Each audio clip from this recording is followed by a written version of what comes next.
नमस्कार दोस्तों, स्वागत है आपका हमारे प्यारे से YouTube channel Shiv Shakti classes में। आज हम एक नए चैप्टर के बारे में बात करेंगे सिंटैक्स के। चलिए देखते हैं सबसे पहले हम जानने का प्रयास करेंगे कि सिंटैक्स होता क्या है।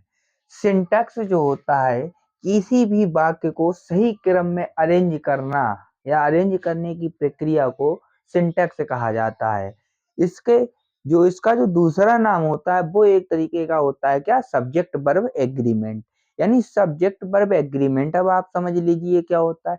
सब्जेक्ट वर्ब एग्रीमेंट क्या होता है, यानी सब्जेक्ट यानी मीन्स कर्ता और वर्ब मीन्स होता है क्रिया, यानी कर्ता और क्रिया के बीच में एक समझौता होता है। एग्रीमेंट मीन्स होता है समझौता, यानी कर्ता और क्रिया के बीच में एक समझौता होता है। अब क्या समझौता होता है, जैसे अभी तक आप प्रीवियस ईयर में तो प्रीवियस क्लास में टेंस आप लोगों ने पढ़े होंगे, जिसमें बताया गया था कि अगर कर्ता एक वचन है तो क्रिया भी आपकी कैसी लगेगी, एक वचन ही लगेगी। अगर कर्ता बहुवचन है तो क्रिया भी आपकी बहुवचन की ही लगेगी। लेकिन सिंटैक्स में आपका क्या चलेगा, कुछ कंडीशंस ऐसी होती हैं जिसमें सिंगुलर सब्जेक्ट के होने के बावजूद भी प्लूरल वर्ब का प्रयोग किया जाएगा। यानी कहने का मतलब यह है कि कर्ता एक वचन होने के बावजूद भी क्रिया का प्रयोग जो है वो बहुवचन के रूप में किया जाएगा।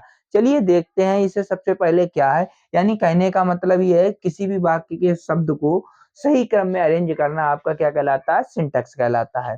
और इसे दो भागों में बांटा गया है, जिसमें नंबर 1 पर आता है कंसर्न और एग्रीमेंट। कंसर्न ऑफ एग्रीमेंट क्या होता है, यानी बाकी के जो भाग होते हैं जैसे पर्सन हो गया, जेंडर हो गया, पर्सन जेंडर नंबर, इन सब और टेंस को उनके नियमों के अकॉर्डिंग अगर लिखा जाए वो आपका क्या होगा, वो किसके अंतर्गत आएंगे, आपके कंसर्न और एग्रीमेंट के अंतर्गत आते हैं। इसी तरीके से आपका नंबर 2 का पार्ट है ऑर्डर या पोजीशन। ऑर्डर का मतलब होता है हुक्म देना, पोजीशन का मतलब होता है पद। यानी कहने का वाक्य के जो विभिन्न भाग होते हैं, यानी कई पार्ट ऐसे होते हैं, उन्हें किस क्रम में रखा जाए, जिस क्रम में रखा जाएगा वो किस तरीके से रखा जाए, उनकी पोजीशन के अकॉर्डिंग रखा जाएगा। चलिए इसके आगे देखते हैं इसके बेसिक रूल।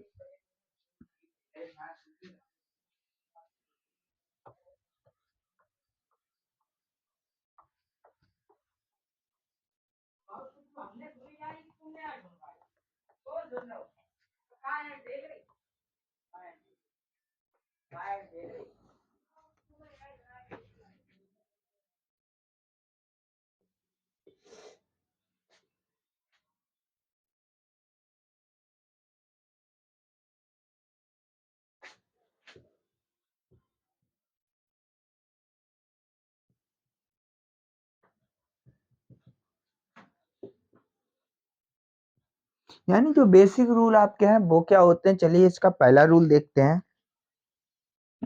सबसे पहले एक नोट लिखेंगे, उसके बाद उसके अंतर्गत जो भी रूल आएंगे वो हम समझने का प्रयास करते हैं। इसमें देखिए सबसे पहले क्या रूल है।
चलिए देखते हैं, यानी कहने का मतलब है कि आगे अब जब आप पढ़ेंगे इसमें कुछ वाक्य आपके ऐसे होंगे जिसमें सिंगुलर सब्जेक्ट के होने के बावजूद भी आपकी वर्ब जो है वो प्लूरल लगेगी। यानी कर्ता तो एक वचन का होगा, लेकिन क्रिया जो लगेगी वो आपकी कैसी लगेगी, बहुवचन की लगेगी। चलिए देखते हैं इसका पहला रूल क्या होता है।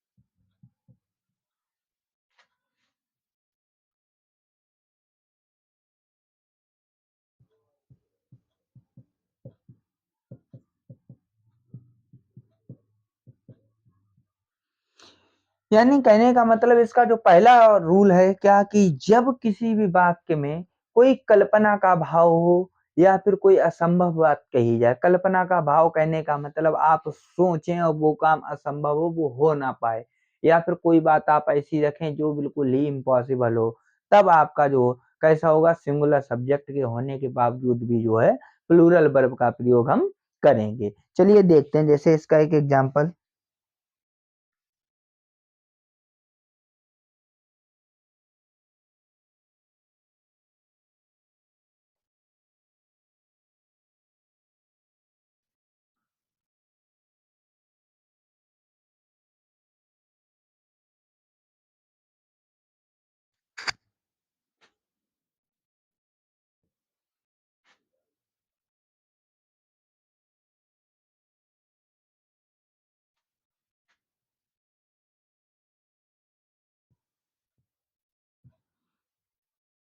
अब देखिए जैसे लिखा हुआ है सी ऑर्डर्ड, यानी वो ऐसे हुक्म चलाती है।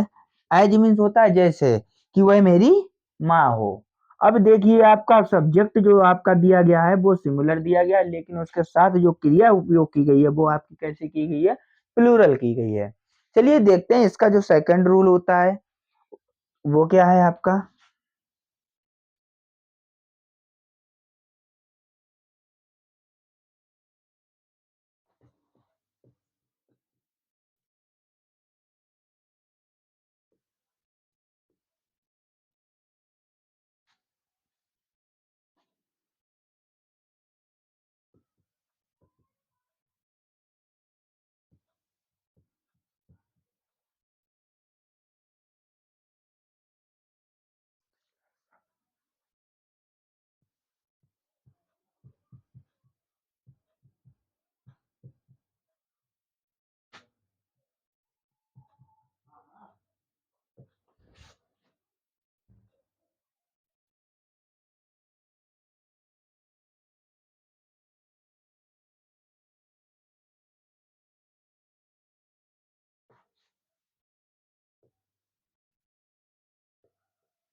चलिए दूसरा रूल थोड़ा सा बड़ा है, लेकिन समझने का प्रयास करेंगे। यानी इसमें कहा गया है कि जब वाक्य में आपके यही तीन चार वर्ड है, यानी एक ब्लेस हो गया। ब्लेस मीन्स होता है एक तरीके से जैसे कहते हैं ना, गॉड ब्लेस यू, यानी भगवान आपका साथ दे। या फिर सेव, सेव मीन्स होता है सुरक्षित करना। हेल्प मीन्स होता है सहायता करना। लिव मीन्स होता है रहने के अर्थ में, जिसे आप लिव, या फिर उसके बाद इन सब का प्रयोग अगर किसके अर्थ में संदर्भ में किया, इच्छा, अभिलाषा या आशीर्वाद के संदर्भ में किया जाए, या इनका अर्थ जो है, इनका भाव इस तरीके से प्रकट करें, तो सिंगुलर सब्जेक्ट के साथ यानी इन्हीं की प्लूरल वर्ब का प्रयोग किया जाएगा। लेकिन अब आपको यहाँ पे पता होना चाहिए कि अगर कोई सब्जेक्ट सिंगुलर है तो उसमें एस या ई एस का प्रयोग नहीं होता है। अगर प्लूरल है तो उसमें एस या ई एस का प्रयोग किया जाता है। लेकिन इनमें इन शब्द जो शब्द दिए गए हैं, इनमें जो है एस या ई एस लगा करके हम जो है प्लूरल फॉर्म नहीं बना सकते हैं। इसीलिए ये जो रहते हैं सिंगुलर या और प्लूरल दोनों फॉर्म में एक ही रहते हैं। यानी अगर कर्ता एक वचन भी होगा तब भी यहाँ पे क्रिया आपकी कैसी लगेगी, बहुवचन की ही लगेगी। चलिए इसका एक एग्जांपल देखते हैं जैसे।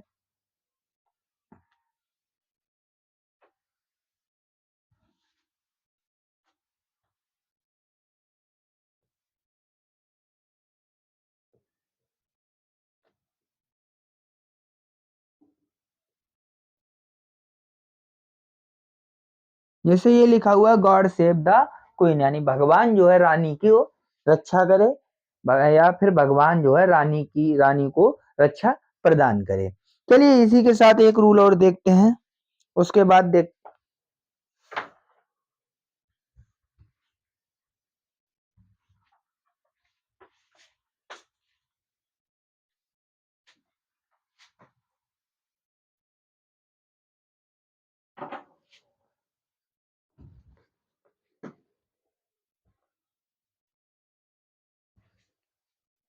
ये जो रूल हम आपको अब बताने जा रहे हैं, ये थोड़ा सा आपका इम्पोर्टेंट रूल है। चलिए देखते हैं।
चलिए अब ये रूल समझने का प्रयास करते हैं। यानी जब वाक्य में दो शब्द आपके, एक डेयर हो गया और एक नीड हो गया, इनका प्रयोग अगर एक मॉडल्स की तरह किया, मॉडल्स का मतलब होता है वर्ब का ही एक पार्ट होता है मॉडल्स। अगर मॉडल्स की तरह किया जाता है तो सब्जेक्ट अगर आपका सिंगुलर है तब भी आपका डेयर का डेयर ही रहेगा और नीड का नीड ही रहेगा। ये नहीं होगा कि आप डेयर का डेयर्स कर दो और नीड का नीड्स कर दो, ये आपके बिल्कुल ही गलत हो जाएंगे। यानी चाहे सब्जेक्ट आपका सिंगुलर हो तब भी आपके ये डेयर के डेयर रहेंगे, नीड के नीड ही रहेंगे, और ये दोनों के दोनों प्लूरल फॉर्म में रहते हैं। चलिए देखते हैं एक इसका एग्जाम्पल।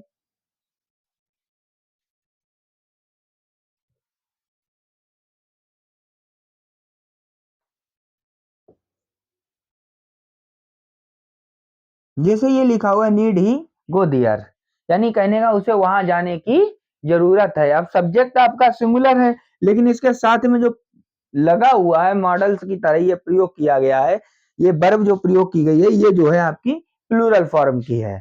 चलिए इसी के साथ आगे जो रूल होंगे वो हम आपको अगली क्लास में बताएंगे, ज्यादा लंबी क्लास खिंच जाएगी अगर इसका हम देखते हैं तो। फिर इसी के साथ हम आपसे मिलते हैं अगली क्लास में। अगर हमारी क्लास आपको अच्छी लगती है तो ये चैनल को एक बार सब्सक्राइब जरूर करें और अपने मित्रगणों को इस क्लास को शेयर जरूर करें। चलिए मिलते हैं अगली क्लास में। जय हिंद।